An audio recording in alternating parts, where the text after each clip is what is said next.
Hi കൂട്ടുകാരെ, ഇത് ഞാൻ വീണ്ടും എത്തിയിട്ടോ. അപ്പോൾ എന്താണെന്ന് വെച്ചിട്ടുണ്ടെങ്കിൽ ചില്ലി ഗോപിയാണ്. അതിനൊരു കോൺഫ്ലവർ എടുത്തു, അത് തിളച്ച വെള്ളത്തിലിട്ട് കഴുകി എടുത്ത് വെച്ചാണ്. പിന്നെ ഒരു 3 സവാള, ഒരു നാരങ്ങ, വെളുത്തുള്ളി, ഇഞ്ചി, തക്കാളി, 2 ക്യാപ്സിക്കം.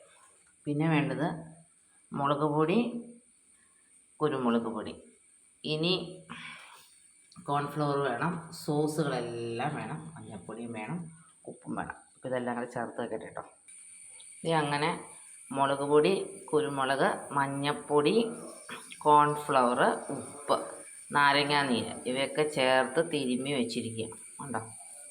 ഇതിനി സൺഫ്ലവറിൽ വറുത്തെടുക്കണം. വറുത്തെടുത്ത ശേഷം സൺഫ്ലവർ വറുത്ത് കോരി. അപ്പം അതിൻ്റെ ബാക്കി വെളിച്ചെണ്ണയിലേക്ക് ആദ്യം നമുക്ക് പാൻ ചൂടായി വെളുത്തുള്ളിയും ഇഞ്ചിയും പച്ചമുളകും നന്നായിട്ടൊന്ന് വറുത്തെടുക്കണം. ഇത് ചൈനക്കാരുടെ ഫുഡായതുകൊണ്ട് വെളുത്തുള്ളി മസ്റ്റാണ്. വെളുത്തുള്ളിയുടെ ഒരു ടേസ്റ്റാണ് അതിന് നല്ലത്. പിന്നെ സോസുകൾ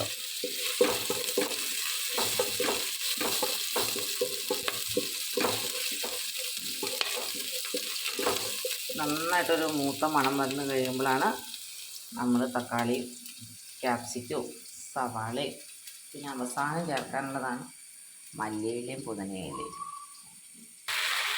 അപ്പോൾ ഇത് വെന്ത് വന്നു കേട്ടോ. അപ്പോൾ ഞാൻ വറുത്ത് വെച്ചിരുന്ന ക്യാപ്സിക്കം ഇട്ടു.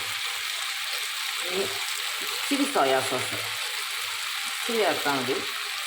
അതിന് ചേർത്തേക്കണതാണ്. പിന്നെ കളറൊന്നും ചേർക്കണില്ല കേട്ടോ, അത് വലിയ കളറൊന്നും ചേർത്തിട്ടില്ല. ഇത് chilli sauce, red chilli, chilli എല്ലാം ഇട്ടു. പിന്നെ ക്യാബേജ് ഇട്ടില്ല. ഇളക്കിയിട്ട് കോൺഫ്ലവർ ഞാൻ വെള്ളത്തിൽ കഴുകി വെച്ചിട്ടുണ്ട്. അപ്പോൾ ഇടാൻ പോവാം.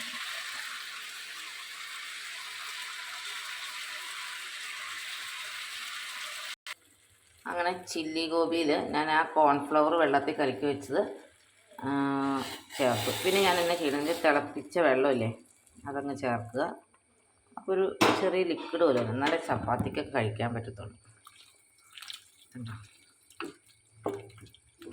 അപ്പോൾ ചപ്പാത്തിക്ക് കഴിക്കാനായിട്ടത് ലാസ്റ്റ് മല്ലിയിലയും പുതിനയിലയും കൂടെ ഇടുക.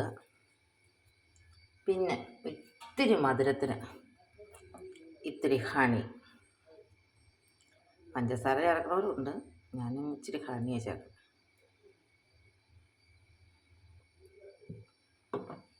അപ്പോൾ ചില്ലി ചിക്കൻ റെഡി.